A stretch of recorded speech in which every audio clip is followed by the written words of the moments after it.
الحمد لمن قدر خيرا وخبالا والشكر لمن صور حسنا وجمالا الله الله الله إن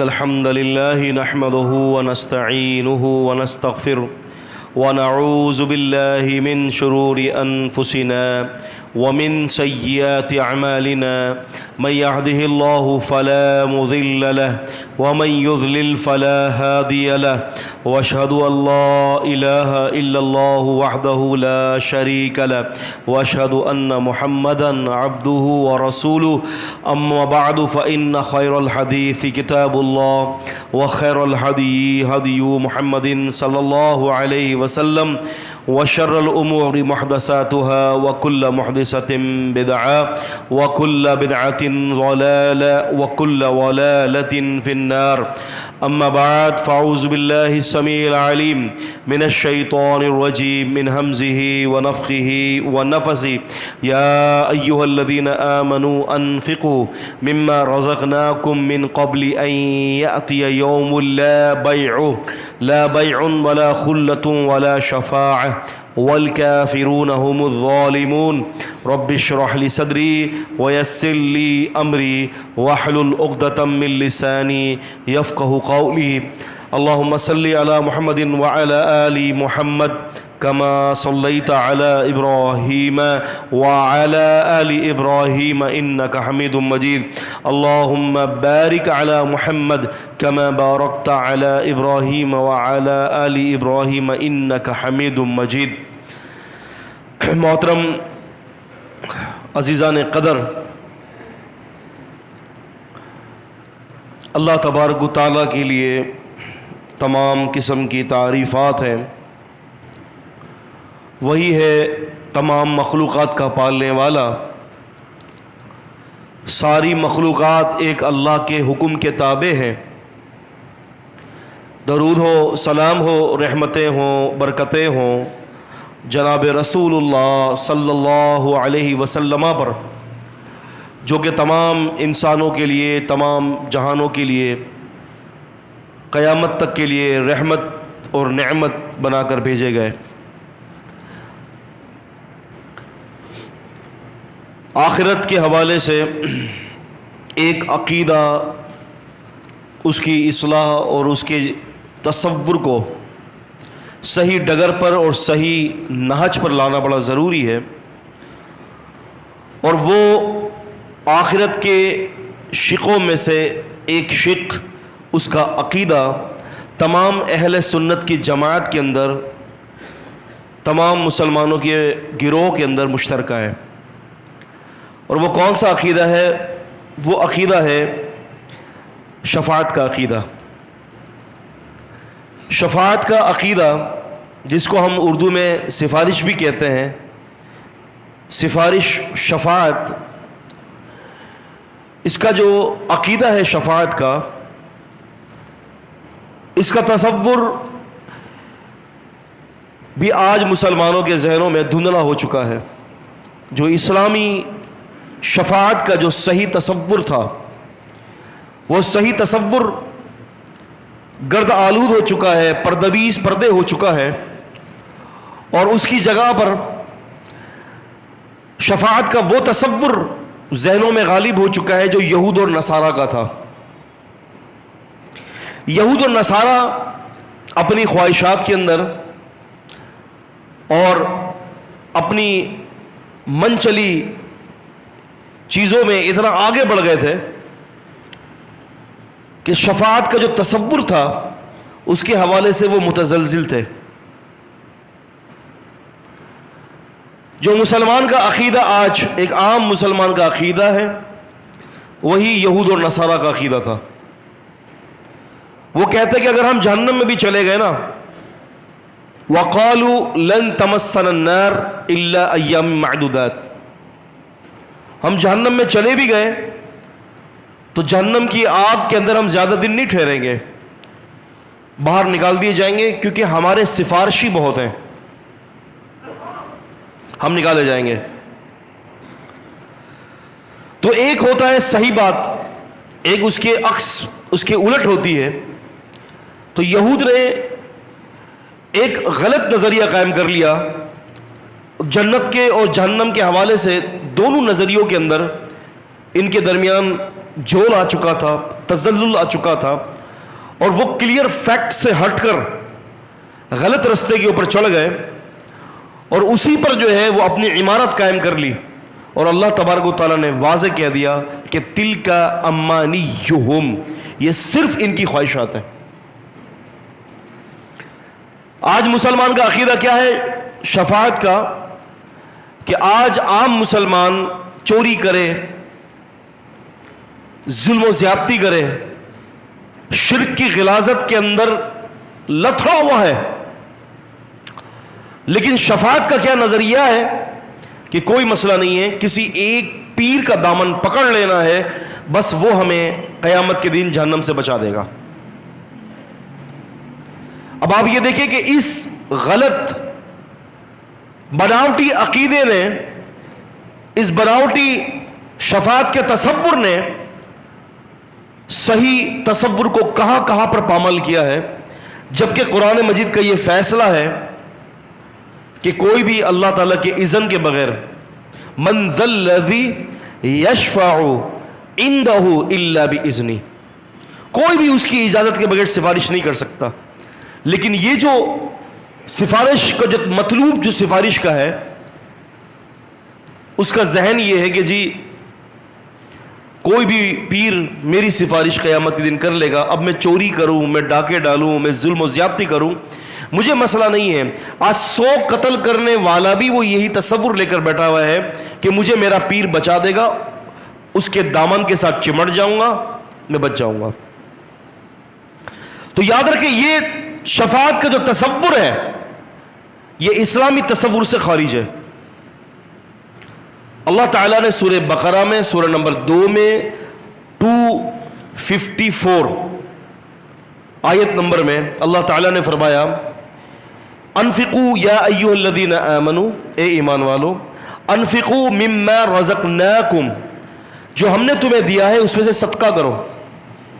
صدقہ یہ آخرت کے نجات کے لیے بڑا عظیم طریقہ ہے صدقہ کرنا. نبی علیہ السلام عورتوں کے پاس بھی گئے تھے نا، آپ نے فرمایا کہ یا معشر النساء، اے عورتوں کی جماعت، صدقہ کرو کیونکہ میں نے جہنم میں تمہیں کثرت کے ساتھ دیکھا ہے. تو صدقہ جہنم کی آگ سے نجات دلاتا ہے. اسی لیے فرمایا انفقوا مما رزقناکم من قبل ان یاتی یوم، اس سے پہلے کہ وہ دن نہ آ جائے، لا بیع فیہ، جس میں تجارت نہ ہوگی، ولا خلۃ، دوستی نہ ہوگی، ولا شفاعہ، اور شفاعت نہ ہوگی، سفارش کا عقیدہ نہیں ہوگا. والکافرون هم الظالمون، اور حقیقت میں کافر ہی ظالم ہیں. تو فرمایا کہ جو تصور جو شفاعت کا ہے وہ یہ نہیں ہے جو تم سمجھتے ہو. فرمایا قیامت کے دن کوئی سفارش نہ ہوگی. یہ اسلامی تصور یہ ہے، مگر ہاں وَأَذِنَ لَهُ الرَّحْمَنُ وَقَالَ صَوَابًا، جس کو اللہ تعالیٰ اجازت دے دے اور وہ بالکل صحیح صحیح بات کہے گا، اس کو اللہ اجازت دیں گے تو وہ سفارش کریں گے. جیسے کہ شہداء ہیں، اللہم اجعلنا منہم، جو اللہ کے کلیمے کے لیے، اللہ کے دین کے لیے، اللہ کے رستے میں لڑ کر اپنی جان کو اللہ کے لیے قربان کر دیتا ہے. اللہم اجعلنا منہم، یہ اپنے گھر والوں میں سے رسول اللہ صلی اللہ علیہ وسلم کی حدیث کے مطابق 70 لوگوں کی سفارش کرے گا. 70 لوگوں کی، جو جہنم میں جا رہا ہوگا اللہ تعالیٰ اس کو اجازت دے گا، لیکن شرط یہ کہ جو 70 لوگوں کی وہ سفارش کرے گا وہ مشرک، بے نمازی نہیں ہوں گے، کافر اور ملحد نہیں ہوں گے، مسلمان ہوں گے. یہ ضروری ہے یہ بات جاننا. اب وہ اللہ سے سفارش کرے گا، اللہ پاک اس شہید کی سفارش کو قبول کر دے گا. تو یہ کیا ہے کہ اللہ نے اجازت دے دی، اللہ تعالیٰ نے اس کو اذن دے دیا، یہ صحیح تصور ہے. لیکن یہ بھی ایک مرحلہ کیٹیگریز ہے مختلف قسم کی. ایک وقت ایسا آئے گا کہ نبی بھی سفارش نہیں کر سکے گا. یاد رکھیں حصول شفاعت کے حوالے سے اس باتوں کو ذہن میں رکھیں کہ کچھ درجے ہیں اس کے. جہنم میں داخل ہوئے بغیر جنت میں چلا جائے بندہ, اللہ اکبر. ایک درجہ یہ ہے خصوصی اعمال, حصول شفاعت کے وہ لوگ کہ جن کو رسول اللہ صلی اللہ علیہ وسلم سفارش کریں گے, ان میں سے پہلے نمبر کا گروہ وہ ہوگا جو جہنم کے قریب بھی نہیں جائے گا, جہنم دیکھے گا بھی نہیں, اور اس کے اعمال اتنے زبردست ہوں گے نبی پاک صلی اللہ علیہ وسلم سفارش کریں گے وہ جنت میں چلے جائیں گے. اللہم اجعلنا منہم. یہ گروہ سب سے بڑا گروہ ہوگا. اللہ کے رسول صلی اللہ علیہ وسلم, امام مسلم رحمۃ اللہ علیہ, امام مسلم بن حجاج القشیری رحمہ اللہ فرماتے ہیں, صحیح مسلم میں رسول اللہ صلی اللہ علیہ وسلم فرماتے ہیں میری امت میں 70,000 کا لشکر, میری امت میں 70,000 کا لشکر بغیر حساب اور کتاب کے جنت میں چلا جائے گا. حساب اور کتاب سے مراد یہ ہے کہ پوچھ گاچھ نہ ہوگی, کسی بھی قسم کی تکلیف ان کو نہ ہوگی, جہنم دیکھیں گی بھی نہیں, اور آپ نے فرمایا کہ سیدھا جنت میں بھیج دیا جائے گا ان کو. آپ نے صفتیں بتائیں, آپ نے فرمایا کہ وہ لوگ بدشگونی نہیں لیتے ہوں گے, وہ لوگ بدشگونی نہیں لیتے ہوں گے, جھاڑ پھونک نہیں کرتے ہوں گے, اور وہ لوگ خالص اللہ پر بھروسہ رکھتے ہوں گے.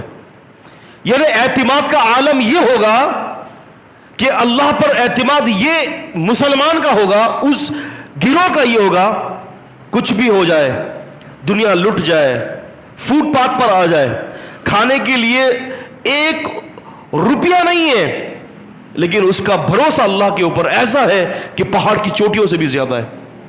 شیخ الاسلام ابن تیمیہ رحمۃ اللہ علیہ فرماتے ہیں نا کہ اگر مجھے یہ کافر لوگ بند کر دیں اور جیل میں ڈال دیں تو میرے لیے تو فائدہ یہ ہے اس بات کے اوپر کہ اس جیل میں بیٹھ کر مجھے اللہ سے تعلق جوڑنے کا موقع مل جائے گا. اور کہتے ہیں کہ اگر یہ لوگ مجھے مارے تو فرماتے ہیں کہ اللہ میرے گناہوں کو معاف کر دے گا, اور فرماتے ہیں کہ اگر یہ مجھے میرے ساتھ معاملات ایسے کریں کہ مجھے یہ مار دے جان سے تو فرماتے ہیں کہ پھر اللہ نے میرے لیے جنت تیار رکھی ہے. یعنی ہر حوالے سے ہر قدم پر ابن تیمیہ فرماتے ہیں رحمت اللہ علیہ کہ مجھے اللہ پر خیر کی امید ہے. تو اللہ تعالیٰ پر یقین, رسول اللہ صلی اللہ علیہ وسلم فرماتے ہیں ایسے لوگوں کو اللہ تعالیٰ 70,000 کا لشکر میری امت میں بغیر حساب اور کتاب کے جنت کے اندر روانہ کر دے گا. اور سب سے بڑی ان کی کیا صفت ہوگی؟ وَهُمْ عَلَىٰ رَبِّهِمْ يَتَوَكَّلُونَ, وہ اپنے اللہ پر یقین رکھتے ہوں گے. توکل کا یہ معنی ہوگا کہ صرف اللہ پر بھروسہ رکھتے ہوں گے. یہ تو سب سے پہلے گروہ وہ ہوگا کہ جو جہنم میں داخل ہوئے بغیر جنت میں چلا جائے گا, اور دوسرا گروہ ہوگا پہلے گناہوں کی سزا بھگتنے کے بعد پھر جنت میں جائے گا. سزا بھگت لی, اللہ کے رسول سفارش کریں گے, جنت میں بھیج دیا جائے گا. اور پہلے گروہ کی 4 قسمیں یاد رکھے گا. مفسرین نے پہلے گروہ کی 4 قسمیں بتائی ہیں کہ جو بغیر حساب و کتاب کے جنت میں جائیں گے.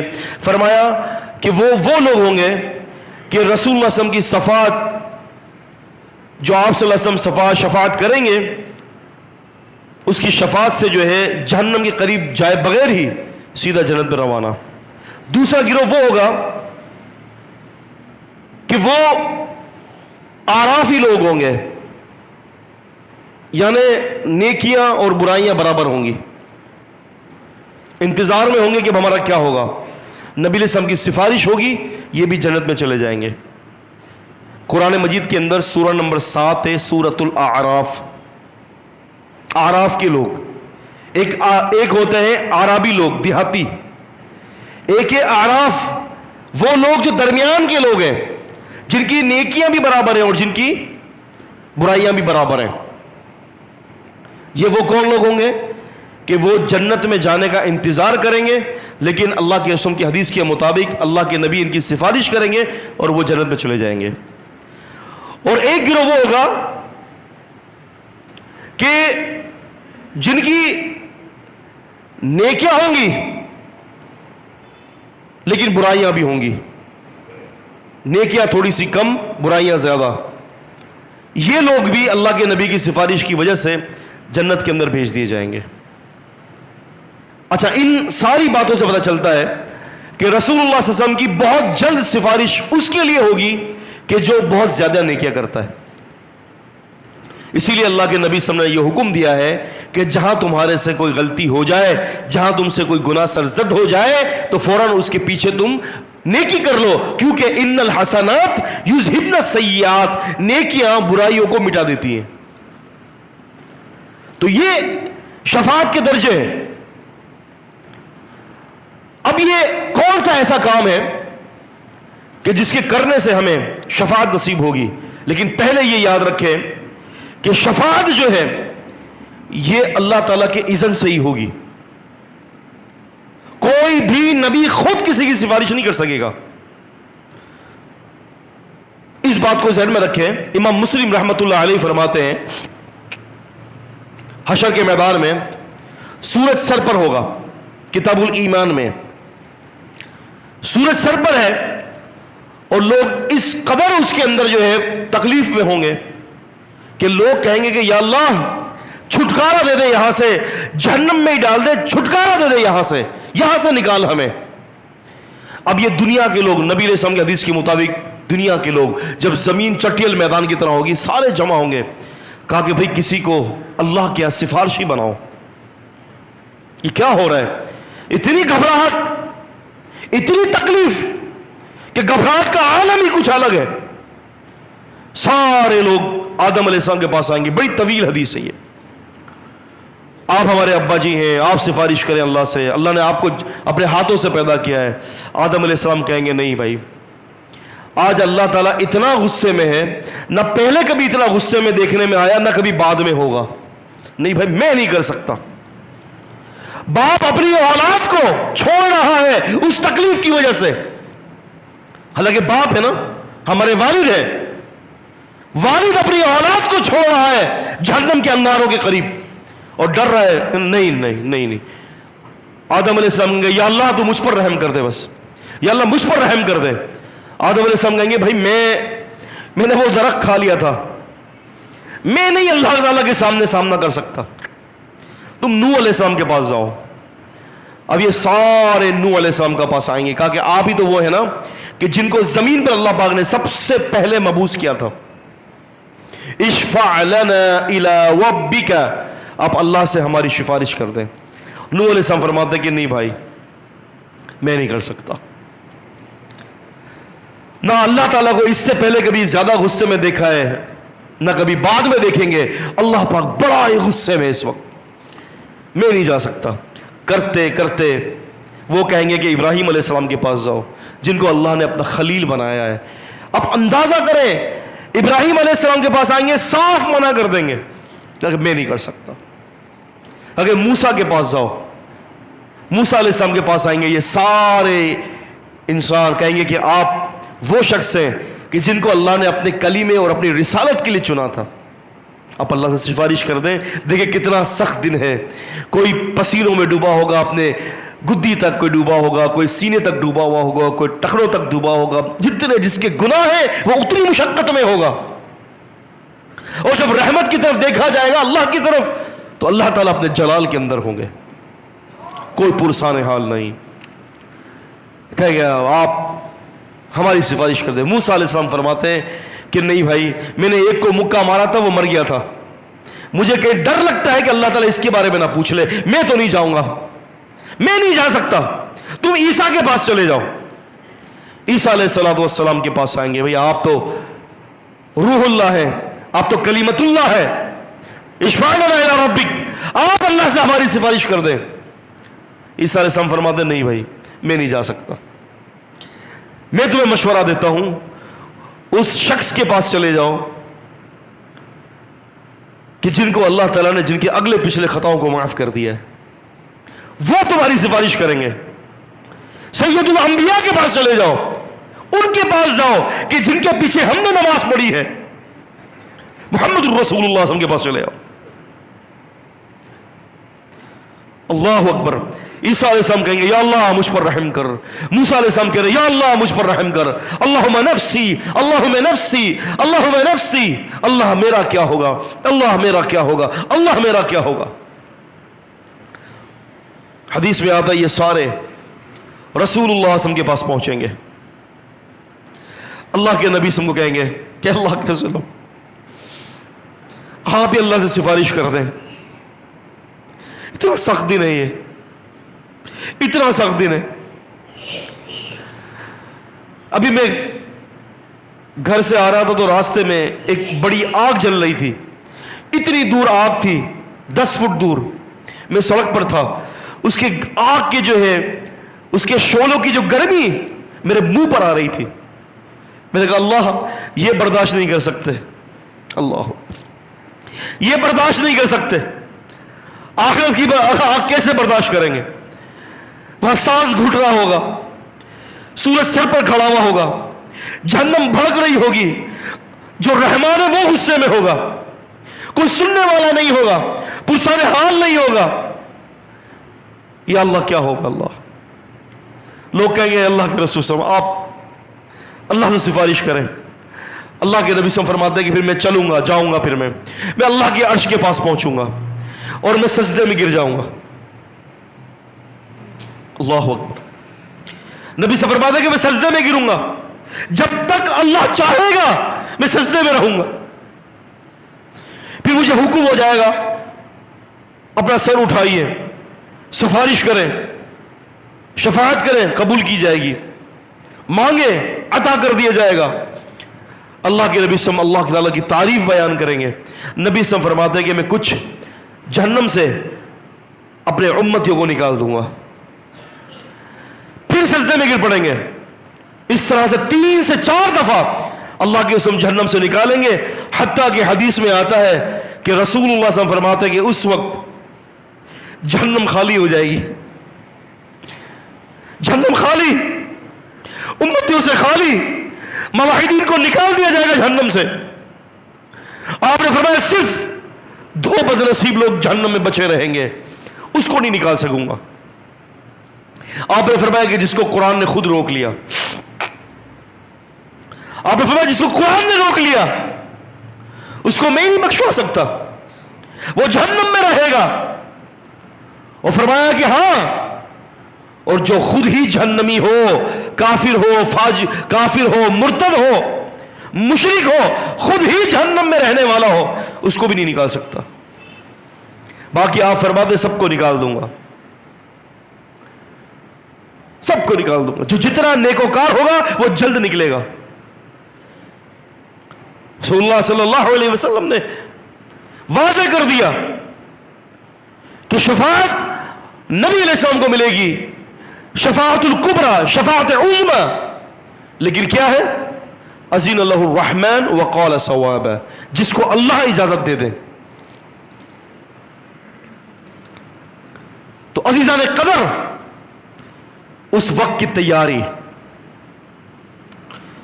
اس وقت کی فکر, اس وقت کی سوچ, اس وقت کی محنت. یا ایھا الذین آمنوا اتقوا اللہ ولتنظر نفس ما قدمت لغد. کل کے لیے دیکھو ایمان والو تم نے کیا بھیجا ہے. اور اس وقت یاد رکھیں, اس وقت سب سے بڑی جو عظیم چیز ہوگی وہ اللہ کی رحمت ہوگی. رسول اللہ صلی اللہ علیہ وسلم فرماتے کوئی شخص اپنے اعمال کے سبب جنت کے اندر نہیں داخل ہوگا الا یہ کہ اس پر اللہ شفقت کی نگاہ ڈال دے. صحابہ نے فرمایا انت یا رسول اللہ, آپ بھی؟ آپ نے فرمایا ہاں میں بھی اپنے عمل کے سبب پر جنت میں نہیں جاؤں گا مگر یہ کہ میرا اللہ مجھ پر رحمت کر دے, میری رب کی رحمت مجھے ڈھانپ لے گی. لیکن رب کی رحمت کس کو ڈھانپتی ہے؟ ان للمتقین مفازہ. فرمایا کہ فائز لوگ, کامیاب لوگ تو وہ لوگ ہیں کہ جو متقی ہیں، جو اللہ سے ڈرتے ہیں، اللہ تعالیٰ کی رحمت ان پر ڈھانپ جائے گی. تو یہ وہ لوگ ہیں. یہ شفاعت کا جو عقیدہ جو ہے، یہاں یہ تصور پیش کیا جا رہا ہے کہ جس کو اللہ چاہیں گے وہ شفاعت کروائے گا. رسول اللہ صلی اللہ علیہ وسلم کی حدیث کے مطابق آپ صلی اللہ علیہ وسلم فرماتے ہیں جس کے دل میں رائے کے دانے کے برابر ایمان ہوگا نا، وہ مشرک نہیں ہوگا، وہ جہنم کے اندر جل رہا ہوگا. رسول اللہ صلی اللہ علیہ وسلم فرماتے ہیں کہ جہنم کے اندر کافر جو ہوں گے وہ تانے دیں گے ان کو کہ ہاں بھائی موحدوں، وہابیوں، تم بھی تو جلنا ہمارے ساتھ ہے. اپنے آپ کو مواحد کہنے والے، اللہ کے علاوہ کسی کی عبادت نہیں کرتے تھے، اس کے سوا کسی کو پوچھتے نہیں تھے، اس کے سوا کسی کو پکارتے نہیں تھے، تم بھی تو جہنم میں جل رہے ہو، کہاں گیا تمہارا رب؟ یہ کہنا ہوگا. رسول اللہ صلی اللہ علیہ وسلم فرماتے ہیں اللہ تعالیٰ فرشتوں کو بھیجے گا کہ جاؤ ان سارے موحدین کو نکال دو باہر، ان کو جہنم میں چھوڑ دو اور ان سب کو جنت میں روانہ کر دو. اللہ کے نبی فرماتے ہیں ان کو نکال دیا جائے گا، پھر ان کو غسل دیا جائے گا. جس طرح سے نالی کے ساتھ جو ہے کس طرح سے ہرے رنگ کا جو ہے وہ پودا نکلتا ہے، اس طرح سے صاف کر دیا جائے گا. وہ جل جل کر کالے سیاہ ہو چکے ہوں گے، اللہ پاک ان کو غسل دے کر جنت کے اندر روانہ کر دے گا. یہ کون؟ کہ جنہوں نے اللہ کے ساتھ کبھی دغا نہیں کیا اس کی توحید میں، ان کو نکال دیا جائے گا. کافر ایسی بات کریں گے کہ رب العزت والجلال کی جو ہے وہ قدرت نے برداشت نہ کیا اور فوراً اللہ پاک فرشتوں کو بھیج کر ان کو نکلوا لے گا. اللہ اکبر. تو یہ ساری چیزیں ہمیں اعمال کے اوپر ابھارتی ہیں. شفاعت کا معاملہ، وہ شفاعت کہ جو اللہ کے رسول صلی اللہ علیہ وسلم کو دی جائے گی، لیکن مسئلہ یہ ہے کہ شفاعت ملے گی کیسے؟ سب سے بڑا مسئلہ یہ شفاعت نصیب کیسے ہوگی. آئیے میں آپ کو شفاعت کے لیے 9 عمل بتاتا ہوں، 9 کی تعداد کے اندر وہ اعمال کہ اگر ہم لوگ وہ اعمال کر لیں گے انشاءاللہ رسول اللہ صلی اللہ علیہ وسلم کی شفاعت ہمیں نصیب ہو جائے گی. 9 اعمال بڑے مختصر سے. پہلا عمل یہ ہے قرآن مجید کی تلاوت کرنا، کثرت سے تلاوت کرنا. الذین یذکرون اللہ قیاما وقعودا وعلی جنوبہم ویتفکرون فی خلق السماوات والارض. چلتے پھرتے بیٹھتے اٹھتے تلاوت کرنا اللہ تعالیٰ کے کلام کی. رسول اللہ صلی اللہ علیہ وسلم فرماتے ہیں کہ کثرت سے جو تلاوت کرتا ہے تو قیامت کے دن جو ہے قرآن اس کا شفیع ہو جائے گا، اس کی سفارش کرے گا، اور جس کی قرآن شفاعت کر لے گا وہ جہنم سے بچا لیا جائے گا. تو قرآن کی تلاوت. دوسرا عمل رسول اللہ صلی اللہ علیہ وسلم کی حدیث میں ہے، آپ نے فرمایا سورہ بقرہ اور سورہ آل عمران یہ 2 سورتیں جو پڑھتا ہے، نبی صلی اللہ علیہ وسلم فرماتے ہیں کہ جو شخص کثرت سے ان دونوں سورتوں کو پڑھتا ہے، یہ دونوں صورتیں قیامت کے دن اللہ کے ہاں اس کے لیے اللہ تعالیٰ سے جھگڑا کریں گی کہ یا اللہ اس کو معاف کر دے، یا اللہ اس کو جنت میں روانہ کر دے، یا اللہ اس کو جنتی بنا دے. یہ دونوں صورتیں اللہ سے جھگڑا کریں گی، یا اللہ اس کو معاف کر دے. یہ دوسرا عمل ہے کہ جو یہ چاہتا ہے کہ نبی علیہ السلام کی شفاعت عظمیٰ یا شفاعت کبریٰ نصیب ہو، اس کو چاہیے سورہ بقرہ اور سورہ آل عمران کی کثرت سے تلاوت کرے.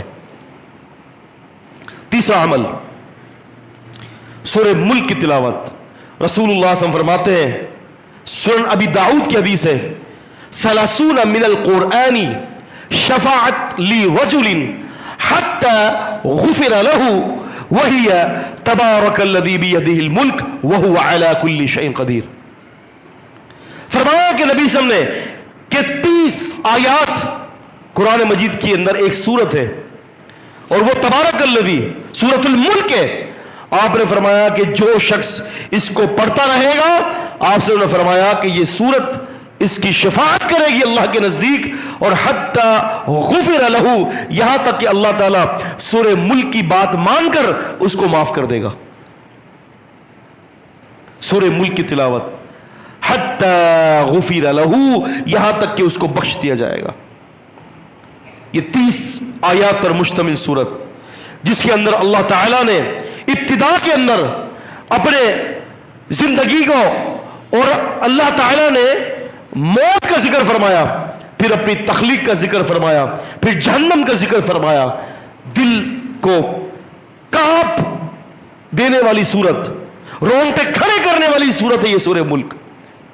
اسی کے اندر ذکر ہے تقادو تمیز من الغیظ، فرمایا کہ یہ جہنم اتنی سخت ہوگی کہ فرمایا کہ غصے کے مانند پھٹ پڑے گی. کلما القی فیہا فوج سألہم خزنتها الم یأتکم رسول، کہ تمہارے پاس کوئی رسول نہیں آیا. ولم ینذرونکم لقاء یومکم ھذا، کہ آج کے دن تمہیں کسی نے ڈرایا نہیں. سورہ زمر کے اندر فرمایا ہے فوج کی فوج داخل ہو جائے گا. وقالوا لو كنا نسمع او نعقل ما كنا في اصحاب السعير، ہائے کاش کہ ہم سن لیتے اور ہم عقل سے کام لیتے تو آج جہنمی لوگوں میں نہ ہوتے. کاش کہ ہم سن لیتے نبیوں کی باتیں، کاش کہ ہم عقل کر لیتے، آج ہم جہنمی نہ ہوتے. یہ ساری چیزیں اللہ تعالیٰ نے سورہ ملک میں ذکر فرمائی ہے.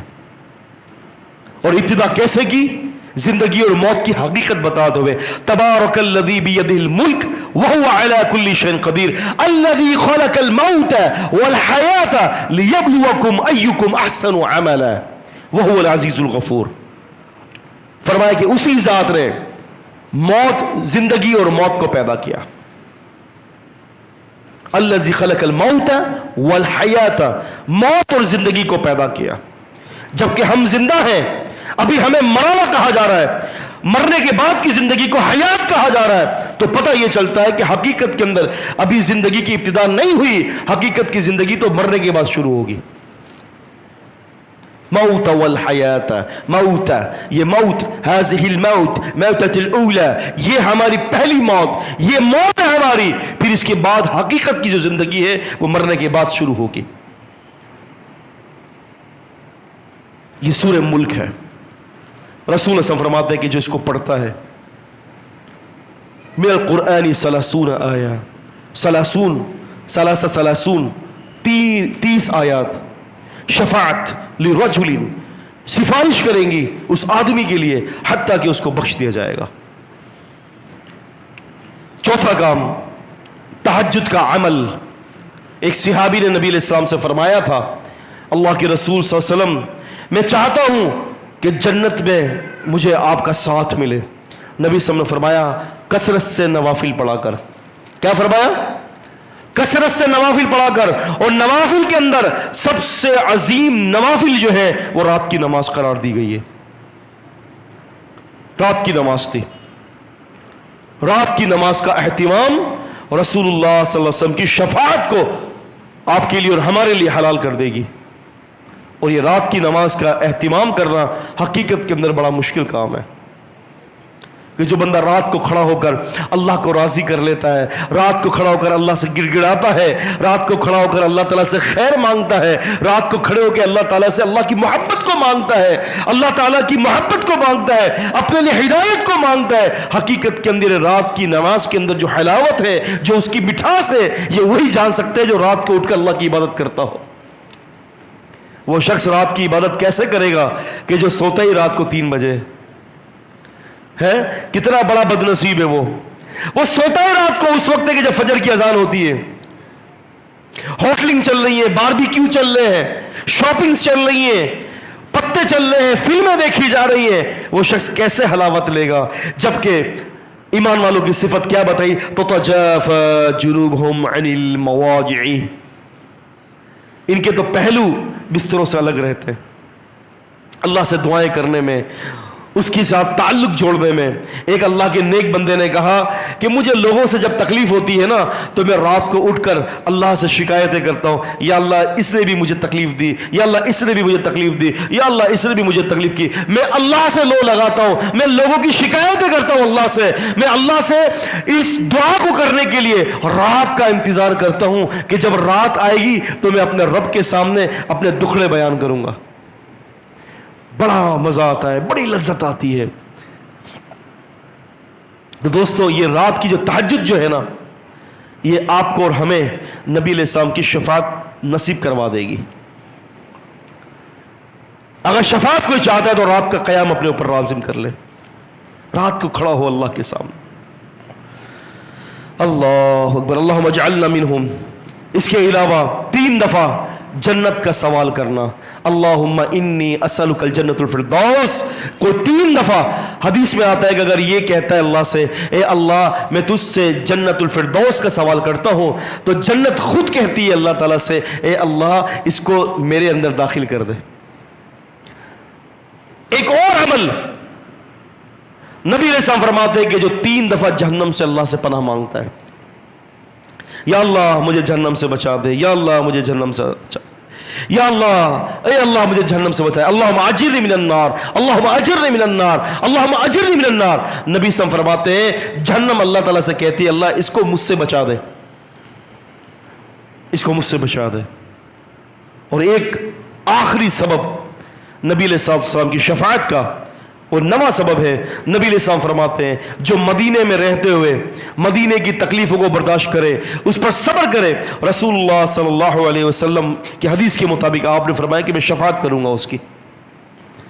عمر رضی اللہ تعالیٰ عنہ ایک دعا کیا کرتے تھے, اللہم ارزقنی شہادتا فی سبیلک وفی بلد رسولک.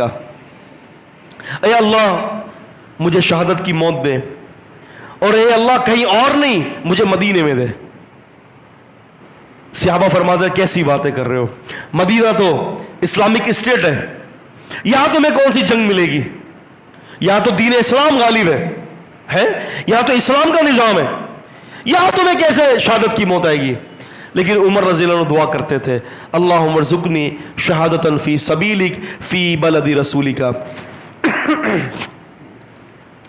حدیث میں آتا ہے اللہ پاک نے یہ دعا قبول کر لی, فی بلدی رسول و فی مسجد الرسول, نبی سم کے بلد میں اور نبی سم کی مسجد کے اندر, اور فی مصلی رسول, نبی سم کے مصلی پر, آپ کی مسجد میں, آپ کے شہر میں تھے, آپ کی مسجد میں تھے اور آپ کے مصلی پر کھڑے تھے. اللہ نے وہاں پر شہادت کی موت عطا فرمائی, اور کیسی عظیم شہادت کی موت عطا فرمائی کہ قتل کرنے والا شخص لعنت اللہ علیہ مجوسی تھا. جب اس نے خنجر مارا تو عمر رضی اللہ عنہ نے فرمایا تھا کہ دیکھو یہ کون ہے, کہا کہ امیر المؤمنین یہ تو وہ شخص ہے جو مجوسی ہے, ابو لؤلؤ ہے مجوسی, اس نے آپ کو مارا ہے. کہتے ہیں اللہ تیرا شکر ہے کہ کسی مسلمان کے ہاتھوں میں شہید نہیں ہو رہا, بلکہ ایک بدترین کافر کے ہاتھوں مجھے شہادت کی موت مل رہی ہے. عزیز دوستوں, یہ ساری چیزیں کیا ہیں, اعمال کی درستگی. دیکھیں میرے بھائیوں, عزیزوں, بزرگوں, بات یہ ہے کہ بڑی ایک عجیب سی بات ہے, یہ ساری باتوں کرنے کا جو مقصد ہے نا وہ کچھ اور ہے. وہ کیا ہے کہ ہمیشہ یاد رکھیں کہ ایک کشتی سمندر میں جا رہی ہے نا, ایک کشتی سمندر میں جا رہی ہے, یہ کشتی اسی وقت منزل تک پہنچے گی جب پانی سمندر کا اس کے اندر نہ آ جائے. ایسا ہی سمندر کا جو پانی ہے نا اس کے اندر نہ آ جائے. جب سمندر کا پانی کشتی میں آ گیا کشتی ڈوب جائے گی. ایسا ہی کسی کو اختلاف تو نہیں ہے, ایسا ہی ہے نا. کشتی اسی وقت عزیزوں اپنے منزل پر کنارے پر پہنچے گی جب پانی کشتی سے باہر ہوگا, اور جب پانی کشتی کے اندر آ گیا تو کیا ہوگا, کشتی ڈوب جائے گی. بس اس کو سمجھ لیجئے, آج کے اسباق کے اندر یہ سبق سمجھ لیجئے, انسان کا جسم جو ہے یہ کشتی ہے. اگر دنیا کی چاہت اور اس کی محبت اس کے دل کے باہر رہے گی نا تو یہ بھی اپنے منزل مقصود پر یہ پہنچ جائے گی.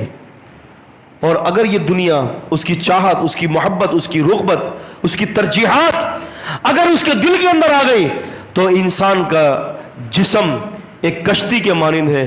تو جس طرح سے پانی جب کشتی میں آئے گا تو پانی کی وجہ سے کشتی ڈوب جائے گی, اس طرح سے دنیا کی محبت اور اس کی فکر, اس کی سوچ جب مسلمانوں کے قلب کے اندر آ جاتی ہے تو کشتی کی طرح وہ بھی غرق ہو جاتا ہے. یہ آخری کا جملہ میں سمجھتا ہوں آپ کو یاد رہے گا, اسی پہ اکتفا ہے.